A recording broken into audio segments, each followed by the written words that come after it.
Welcome to I Could Talk to You All Day. I'm Lauren Lefkowitz, recovering workaholic, perfectionist, and people pleaser.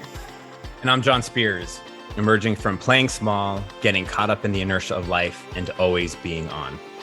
I Could Talk to You All Day is a show for executives and emerging leaders. This is not just another leadership podcast. We're here to talk about what it means to be a leader while also being human. So join us for raw, vulnerable, and probably pretty funny conversations about shifting from surviving at work and home to thriving in the life you've always wanted. Let's get the conversation started.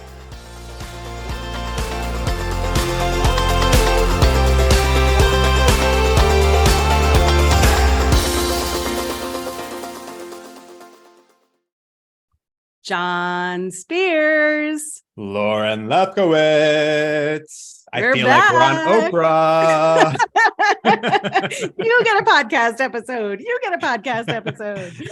Everybody gets one. I don't do a good Oprah impression, but I do love it. I love it. Well, it's interesting that that's what we started with, was like channeling Oprah, because our episode today is about something we talked about at the very end of our last episode, which is being. And when we finished recording that episode, I think we recognized that we talk a lot about being, and that, bringing it up at the end of an episode is so much smaller than it should be, that like there's such an opportunity to talk about being and really explain it and really dig into it. And being was a really hard concept for me to adopt. And with my first coach, I can remember saying over and over, what do you mean? How am I being? Like, what do you mean? And so we're going to just like demystify today and try to identify some ways to figure out who and how you are being when you are being. How to distinguish that from doing, which is what we're all trained for and what we're all brought up with, and how to really like get in touch with your being and start recognizing the being beyond the doing. I love it. I'm so excited. Yeah, me too. So what was your first experience with being? I think my first experience with this idea of being was in a room with you, or in a virtual room with you, when we started talking about this in our coach training program several years ago, and sort of like this idea, this concept of who you be in the world. Like you, I had this like grammatical, like, hey, this is not, Grammarly would like tell me this is wrong grammar. And I think it was really confronting to me because I had never thought about being. I had always thought about doing and all these external things that we judge ourselves on, and others judge us on, particularly as leaders and as friends or whatever. And so it was really a huge, I think, like you, a shift in my mindset around what is this concept of being? Like how do you get your hands around it? What does it mean? How do I know how I'm being? All of those things. It was like the general concept and all these like secondary kind of questions that I had around this notion of like identifying how I'm being and who I'm being in the world. I remember with my very first coach, she said, how are you being in this situation? And I started listing all of the things I was doing to make sure that whatever was happening was taken care of. And as a doer, as a self-proclaimed doer, it was my MO to put things out into the world. And that's the doing, right? It's the things we're taking care of and the things we're fixing at work and the projects we're working on. And it took me a long time to understand under the doing that there exists being in every situation. So even as I'm saying this, my old brain is like, what the ham sandwich are you talking about? I know even now it's a little like, okay, let me get my hands around this again and like really kind of do it. But I think one of the things you said that just triggered something in me is that, how we be in the world, how our being impacts how we do things. that impacts the kind of experience that we want to have. And so when I'm working with clients, I want to talk about how we be.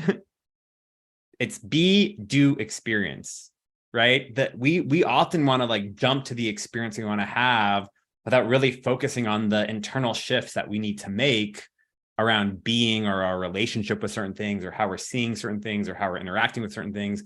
And all of that stuff flows from how we're being in the world. Yes. The be, do, experience is a really confusing model. Mm-hmm. We are taught to do things so that we can have or experience things so that we can be happy. And because we're taught that as a model for life, there's always a next thing to do before we get to be whatever kind of way that we want to be. And it makes us think that we don't get to be until the end, whatever the end is, right?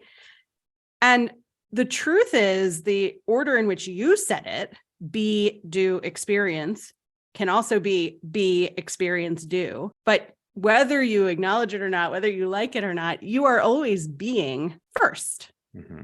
When you talk to your clients about being, do you find it like a frustrating conversation for them? Is it a confusing conversation? How do you make that easy for people to grasp? Yeah, I mean, I think it really depends on the client and where they are, but I take kind of a few different approaches. There is like in ontological coaching, which is the kind of coaching that both of us are trained in. There is like a theoretical approach to being, and that is really thinking about the language we're using, what kind of words, our tone of voice, all of that stuff around language.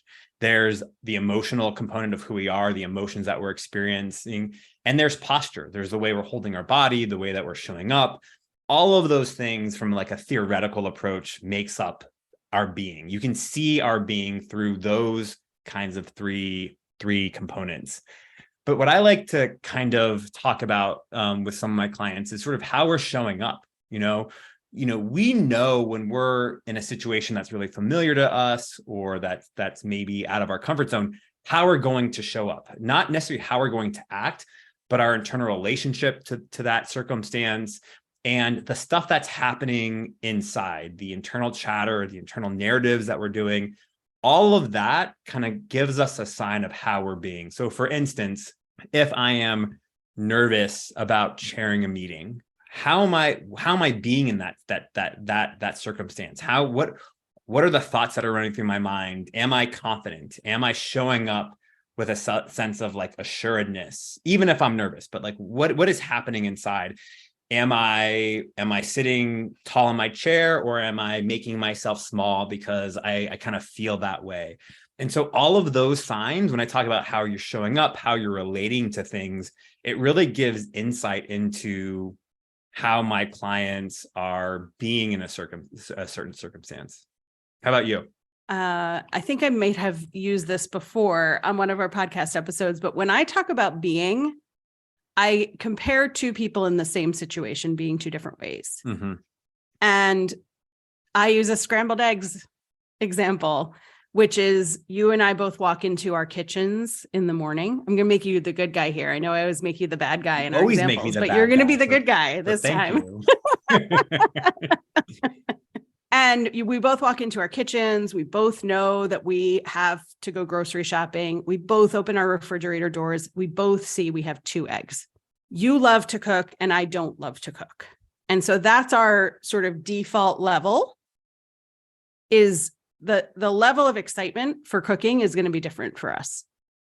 So your being goes into the kitchen and recognizes, yes, I have eggs. I can make myself a warm breakfast.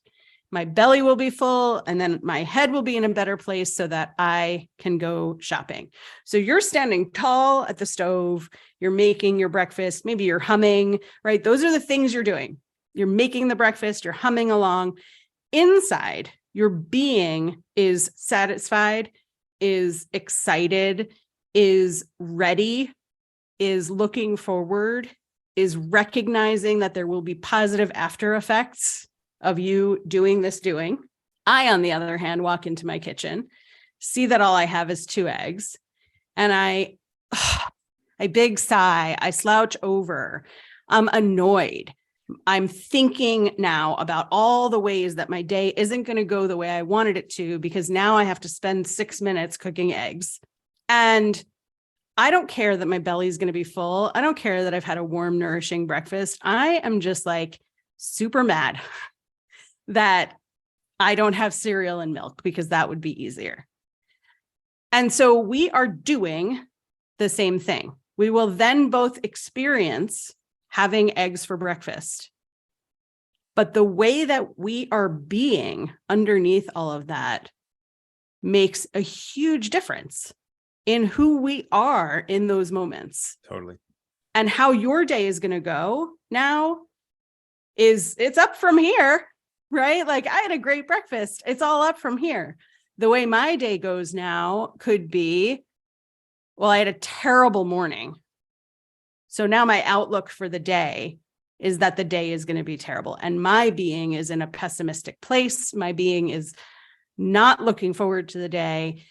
And we get to decide in every moment how we be next.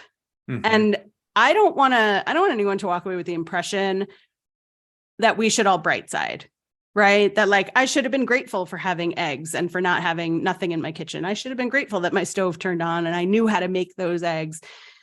It's not about shoulding ourselves into being a different way. For me and for my clients, it's about how are you experiencing stuff because of the way that you're being underneath all of the doing. And if you're experiencing stuff in a way that makes it so that you are always high stress, you are always in a posture where your shoulders are up to your ears because of the stress of all of the doing, because of the worry that you put on yourself or that your management puts on you or your board puts on you. And if you carry all of that being energy inside of you all of the time, it will eventually break you. Mm-hmm. And in every moment we get to choose, do I want to continue to be this way? Or do I want to figure out how to make other choices? Yeah.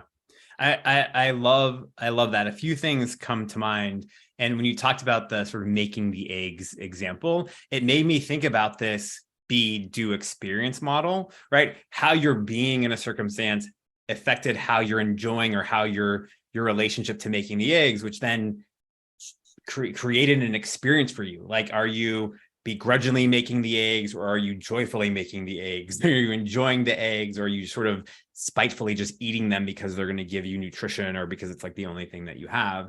And I really love the way that the conscious leadership group talks about being. They kind of talk about it about like, are you above the line or below the line? And above the line is, are you open? Are you curious? Are you in a learning posture? And below the line is like, are you defensive? Are you proving? Are you trying to be right all the time? And those are ways of being, right? Being open and curious is a way of being. And it's a way that we can go through life that really enhances our quality of the experiences that we have. The fact that, I'm in control of myself, of the locus of control, which is within me.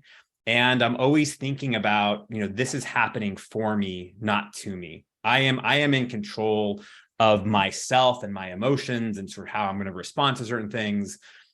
And that can be a really powerful shift that people make. We talk about it in coaching language. We talk about it. Are you in the effect of something?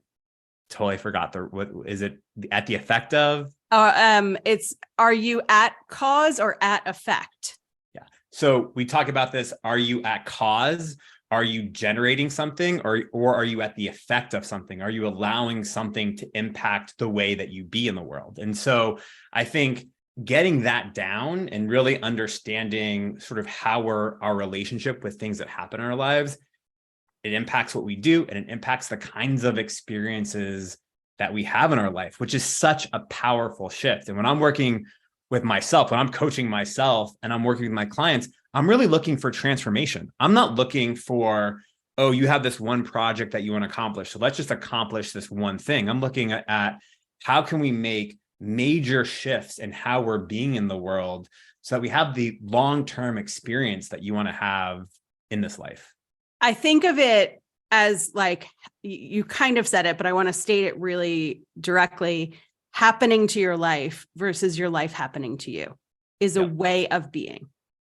And, we throw back to 2 episodes ago and we talked about the end of the year. I for sure was in a place where the world was happening to me. Mm-hmm.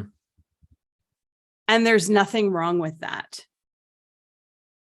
And I want that to be really clear. However you be is okay. It will help dictate how your life goes. Yep. Right? There was no like, oh, cool, my identity got stolen. How do I want to be about this? Right? There's not an intention of let's bright side this. Let's toxically make this positive. Right. But how I decided to be after my identity was stolen, I could have just sat down and said, welp, I guess I have no identity anymore. I'll just use cash from here on out. Or I could have decided, which I did, who is this guy to take my identity? That's not okay. And then I got to decide what now and what next and what after that. And we get to be as human as we can be. So it's perfectly normal and perfectly okay that my initial reaction was the world is not fair, no fair to me. I already have other stuff going on. This just stinks. Everything in my life is bad right now. Totally okay. Mm-hmm. Because you get to react and you get to be human and you get to be hurt. And then in each moment, you have the opportunity to decide, do I want to stay here? Or do I want to reach into my being and find my different qualities and use those? Yeah, I think it's so important, the point that you made around there's no right or wrong way to be. It's not black or white, it's not binary. And the thing that's so important is to realize there could be a different way to be. So you have a different experience. That's, I think, the choice that you're talking about is the fact that there is potentially a different way to engage with the situation, a different way to be in the world that is going to yield the kind of experience that you want to have. And I love that you talked about also the fact that we both were very much in like a victim place of experiencing the world happening to us in some ways, and that impacting how we were being and relating to certain circumstances. This is, I talk to my clients all the time, and I know that we talk about this all the time.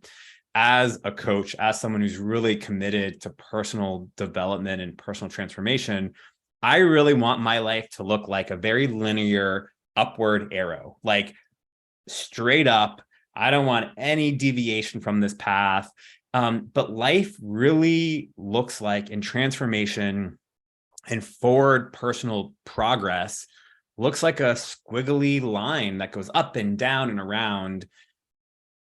The thing to be mindful of is that it's forward movement, even if it's down, even if it feels like there's some backsliding that's happening, there's still learning that's happening as long as you're moving forward, right? There's still learning, there's still curiosity, there's still introspection. And that's just life. To your point, like, this is the human experience. It's the full spectrum of emotions. And it's okay to have that full spectrum. It's okay to sometimes choose to be in a place that's in a victim place, or sort of the world happening to you. Yeah. I wouldn't recommend staying there because the experience is pretty crappy from my own, as I have it, as I can tell it. And there's a different experience that we can have when we approach these situations or these things, differently. I think that the way that we be gets really informed by the things that we do and the things that are done to us. Mm-hmm. And then we form habits around our ways of being. And so for me, as a people pleaser, a recovering people pleaser, a people pleaser, for me as a people pleaser, there is always this way of being for me that is my default, Mm-hmm. where I walk into a room full of people and my brain goes right to helper doing, right? So there's an anxiety in my being. There's a compulsion to contribute. There is a worry that I'm not going to be contributing enough in a room that I wasn't asked to contribute anything in, right? But I expect it of myself. And so my posture is like high alert. What can I do? How can I help? Right? So my posture is what can I do? My brain is spinning because I am trying to contribute. I'm trying to bring value to the room. I want to walk out of there and have been a person who made a contribution. And because of that, the part of my being that just freaking loves being with people, that like gains so much joy and love and humor and fun in just being in the being, right? Being in the room, loses out because the anxious being, the pleaser being, gets the front row. So something that I've learned for myself has been, how do I want to be? Who do I want to be when I walk into this situation? And I like to ask myself, what's being asked of me? And pretty often it's like, hey, just show up. I recently went to a Zoom meeting that was for IO psychologists, which is industrial and organizational psychologists. And these are people who very often go to organizational development roles or HR roles inside companies. Some of them remain practicing as psychologists, and they help executives understand how to better run things. They help with structure, all those kinds of things. And like, I nerd out on that.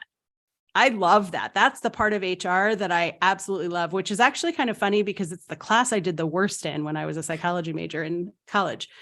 But I really love the idea of strategic organization and building a structure of a company that supports employees, that supports the business, that grows everybody. I'm totally a geek for assessments in both positive and negative ways, right? Like I see bias in a lot of assessments. I also see great value in assessments. And I don't think anybody should ever decide on hiring or not hiring someone based on a personality assessment. And also, I felt like an imposter walking into that room because I felt like I had nothing to contribute because I was here with all of these experts. And I didn't go for many months. I didn't go. And then I sort of forgot about it. And the person who runs it, Lee, is this amazing person. And he and I are friends. And he nudged me again. I introduced him to somebody else who I met who was interested in IO psychology. And he kind of nudged me and said like, hey, come anytime. And I went and I had the best time. And what I decided about my being before I walked into the Zoom room was I'm just going to listen. I'm just going to decide to be a beginner. And if I have things to say, I'll say things, but I'm going to just go in as a learner and just see what other people have to talk about. Well, it ended up that I did contribute. But if I had gone into that room with the idea that I had to be a value add, that I had to be some kind of expert, I would have spent the whole time being in my head about how good I could be at this. Instead, I just went to the party and picked up a drink and hung out with everybody and had a freaking blast. And it was because I gave myself the opportunity to decide how I wanted it to be for me. Mm-hmm. So powerful. How do you experience shifts in your being? Like, how do you notice it? How do you, I don't have an end to that question, but like, how do you notice your being and like, what do you do with it? I think the first step in this, and it's something that I've said so many times in our conversations, is slowing down. You can't notice your being or some of these subtle things that aren't as apparent in our lives if you're going super fast, if you're rushing through your day, if you don't create space in your life. Socrates talks about the fact that an unexamined life is not worth living. I'm into like Stoic reading these days. And so that just sort of popped into my head. But I think it's really important for us to observe ourselves and to really have some insight and to create some introspection in our day to identify how we're being, right? So much of our being is automatic. If you're moving at high speeds, if you're so used to just reacting or living your life without kind of observing, okay, I'm going into this meeting. How am I breathing? How does my body feel? What's happening internally? What are the thoughts that I'm telling myself as I do this? How am I sitting? I mean, there's even a book, I think it's by Amy Cuddy, that talks about like power posing and thinking about how you physiologically, like how you stand impacts the way it impacts your mood and your confidence levels. And so I think for me, I experience being by creating space to observe myself. And it sounds kind of funky and weird to do that, but to ask your questions, what's happening in my body? How am I feeling? What's my heart rate? How's my breathing? Where do I feel tension in my body?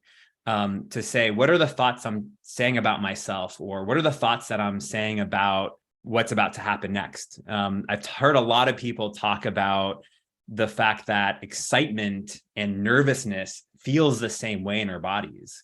And so there was a study done that had people say, if they're about to do something that they're kind of nervous about, I'm nervous about this, based on kind of the feeling they were having in their body. And another group of people say, I'm excited about this. The people who said, I'm excited about this, had a different experience. They were much more productive, or they performed better in the tasks that they were asked to do. And so those sorts of things have such an impact in the experience that we have. And so I like to be able to create space in my day that really observes my being, that really kind of helps me get some insight into what's going on. It's so cool to hear you talk about that, because it reminds me that there is doing in the being, right?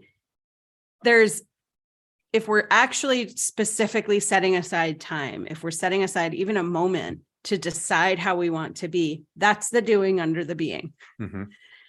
And there is always opportunity to do.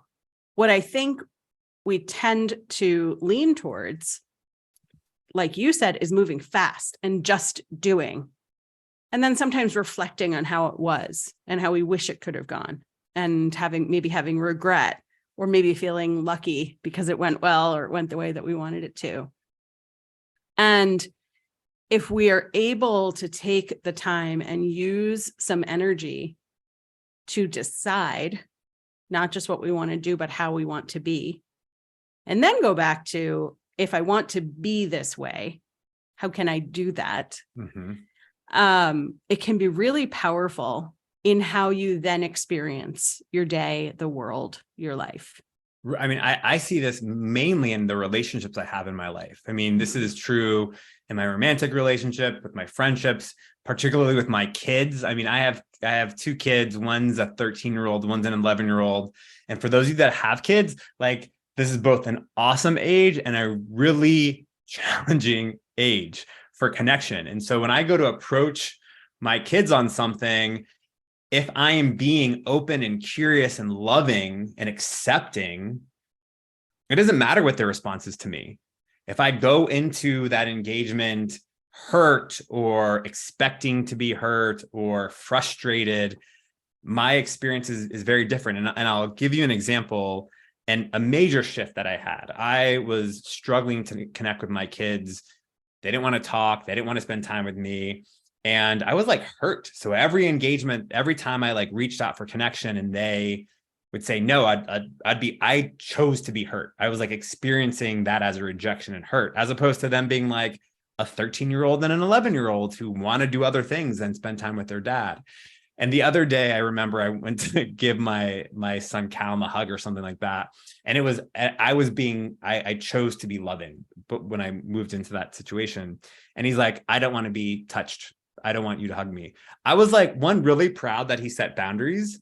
And even though I was a little like, oh man, I really wanted to give him a hug, I had a different experience in that moment. It wasn't one of rejection or hurt. It was one of acceptance, and in knowing that our relationship is secure. And so I think for me, that shift that has happened in my relationship, and again, that's where I experience being the most. It plays out if I am choosing to be how I want to be, which is loving and open and kind, the experience is very different than if I'm going in feeling hurt or rejected or wanting to be right. I love that your example just now was really reflective of how you've decided to be for the year. So remind everybody what your 3 S's are. My 3 S's are slow, soft, and steady. And what an amazing example of that in your family life, right? You bring you everywhere you go. My being for this year, my intention for this year is fun. And when it's not fun, I'm asking myself, why? What about me is being not fun, or is being in a place where I'm not allowing myself to have fun?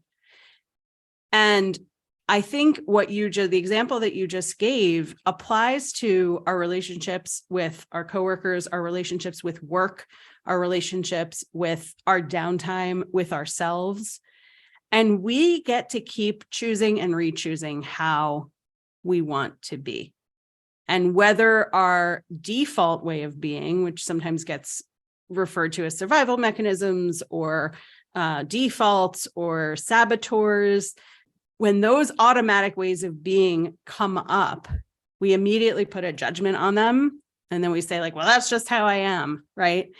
And my way of being with myself in particular is much harder and less kind than I am with other people.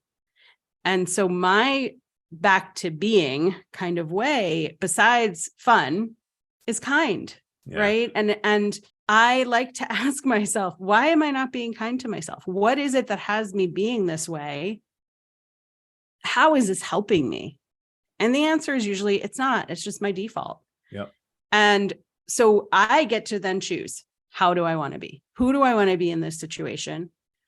And who might I be if I was with somebody else? And why can't I treat me that way? And it has helped me become so much kinder with myself and so much more forgiving. And it is long-term, even if I forget in the short term, it's shifting the way that I see my life. I'm so glad that you mentioned being kind to yourself, because I was just thinking, when I first really began to understand and think about being, it was a really hard shift for me. It took some time to really be able to create space to observe myself, to make the shifts. And so if you're listening to this podcast and you're like, okay, I want to be different, I want to think about this differently, what you said, Lauren, was so important. It's a process. It takes time. Be kind to yourself, accept where you are, and constantly recommit to yourself to who you want to be and how you want to show up and who you are, and let that sort of essence kind of flow out of you. But the reality is, you're not going to listen to this podcast today. More likely than not, you're not going to wake up and say, tomorrow, I'm going to be this way and I'm going to show up the way I want to show up in every circumstance. It's practice. It takes time.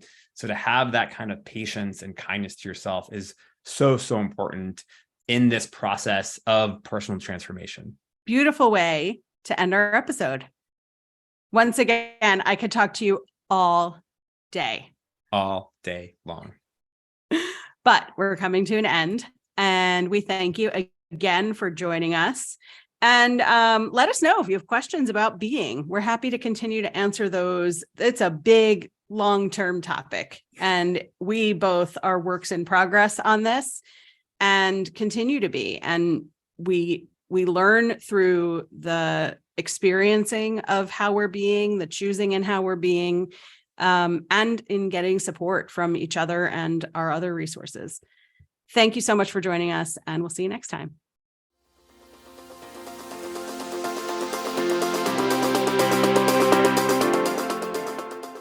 We're so glad you joined us today. Make sure to follow us on Instagram at I Could Talk to You All Day, and tell your friends and colleagues about us.